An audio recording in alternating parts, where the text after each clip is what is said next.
the purpose of the bill, and as to my understanding, the purpose of the bill through the REC decision is, when Judge REC decided that, that money does determine a thorough and efficient education, and when the state decided that a formula would be created to determine how much it costs to run a school system, and that's through the state aid formula, and that's been 30 years ago. But since that time, what has happened, and the reason Senate Bill 541 was passed in '07, is that since the time that the bill was passed, is that the price of education has gone up, okay? And rural counties who had assessors who didn't keep the valuation of property up with market value, the gap between what the state says that you need to run a county with and the amount of money the local share is providing has increased. And the state, by 2007, my understanding, was going broke, subsidizing the difference between what the state says you need to operate a county through the state aid formula per the REC decision and the local share. And the responsibility here was to put on the assessors that, whatever the fair market value of property is, that you have to be at 90%, so that local share is greater and other counties are not having to basically subsidize, what, you're not pulling it from your local share. Our sales ratio is 52%. It should be 100. I mean, we have a 10% deviation of 110 and 90. And I mean, the 90 is the lowest. And that's the problem with where we're at. That's now. where we're at. That's we have that number. Where we are. Yeah. Well, I mean, I spoke on this before, I think a little bit, and I echo what Charles says, is that when Judge REC made this decision, it was because we were too poor to provide for our kids like he felt that we should. He felt that was a significant problem in their education. Right. So he says, we're going to equal that out. Now, after it left him, I think it's where the trouble began. Because what we're doing right now is we're taking those poor kids that have poor parents and say, yeah, we got to tax you more because Judge REC says that. And it's not really, if you look at that decision, I think basically what he was trying to do was share the burden across the state. And what he said is that counties that have low property valuations is what Judge REC said. And the thing is at the time, there were counties that had very poor, a la Lincoln County, late 1970s. There was not a great amount of state subsidies prior to the REC decision. And it was the valuations that were causing counties to have less money to spend on the county valuations. The issue now is that, property value has gone up over the years, over those 30 years. And because there was no consequences. If assessors didn't do their job to keep property value up, the state would come in and subsidize.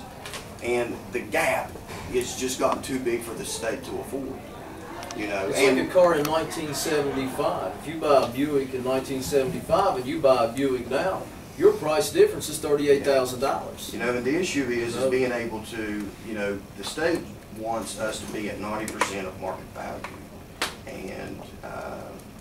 And while I think this goes in the opposite direction of the REC decision, and I think our county board has, I think there's legitimate reasons as to why, with a lawsuit on the constitutionality of this bill, because, if in fact our kids are receiving less money based on the success or the failure of an assessor, then who they have no control over, seems to me that it does go in the opposite direction of the REC. But you have to assume, I think, what you're saying is, under the assumption that everybody in Lincoln County will be able to pay what the state says they need to pay. It's not what the state says they need to pay. That's what the law says. That's not what the law says. The law says you have to be at 90% of market value. But you think everybody can pay that?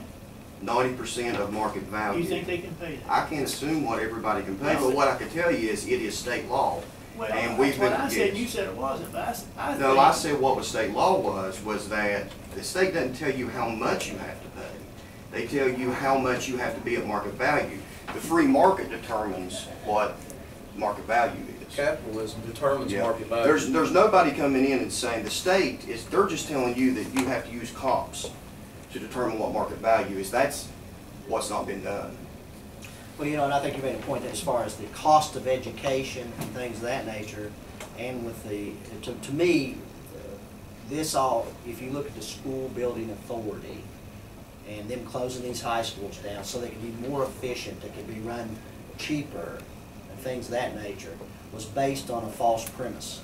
Right. Because the education's more expensive now after we went and built all these big schools, we're transporting kids a lot farther than they were before. Right, and the thing you have to understand, this 90% is, it has always been, that has always been law.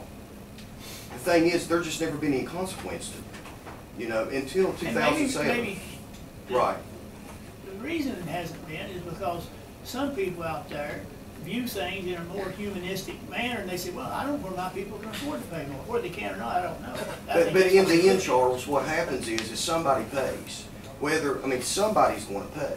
Whether the state's going broke or the dollar bills have to come from somewhere, and that's where the state is on this. And I'm not saying that I totally agree with, you know, the way that they, you know, processed and moved along with this bill.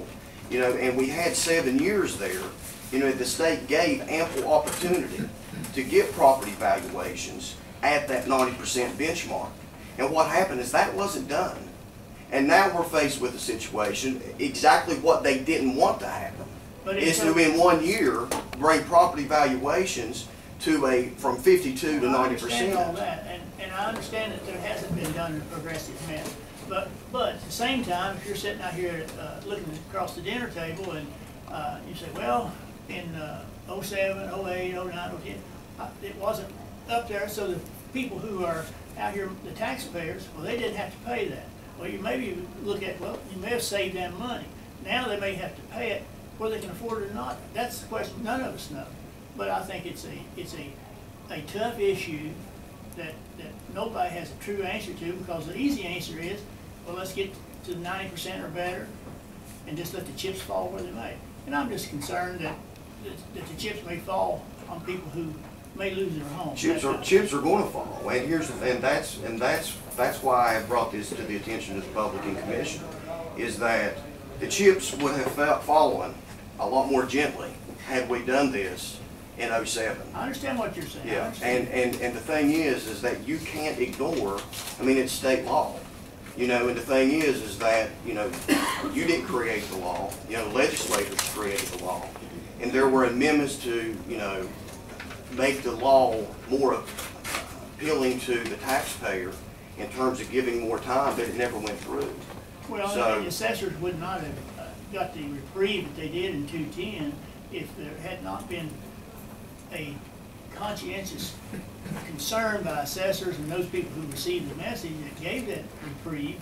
I just know that it's an issue that we should discuss and talk about and bring as much pressure back to where it started, and that's with the legislature, as to trying to make this issue solved for the local people. It's easy to sit up here and say, yeah, we're going to do this, but I just am concerned about the people who have to pay taxes, me included. myself, but then the question is that then what is the solution at this point? Well, I don't know. That's why I said lots of discussion, lots more needs to be done than just say, let's do this. I like the idea of the 3 years. I like Yeah. that. I mean, if I have a house that's $100,000 and the sales ratio for my house, you know, I guess the assessor's office has my market value at 90% of that, which is $90,000. I'm getting taxed on that $90,000. You're getting taxed on 60%. 60%. of that $90,000. Okay.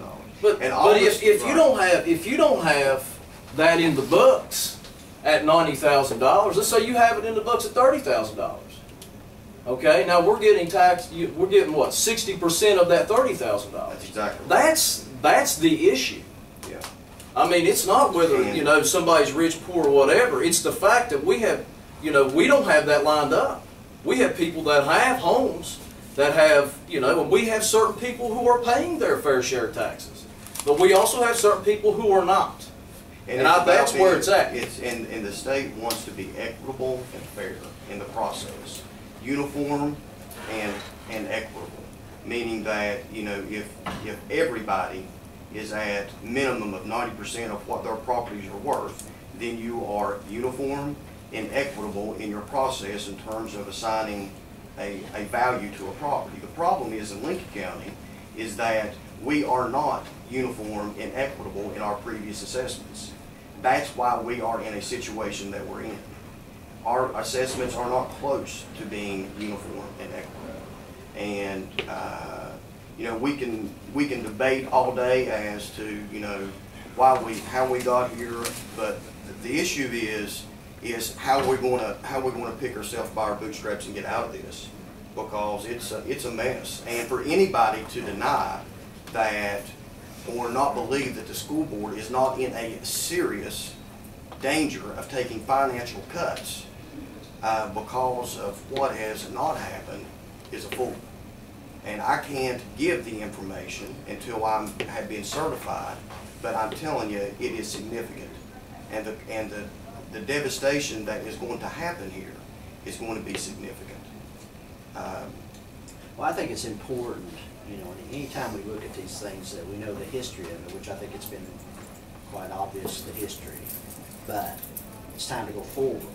It's time, you know, we know where we are right now, and we know and we've got to try as best we can to blunt the impact on these taxpayers as best we can. And I think the best way to do that, if we can get the 3-year waiver, would be a tremendous help. And I think that's what we need to focus on.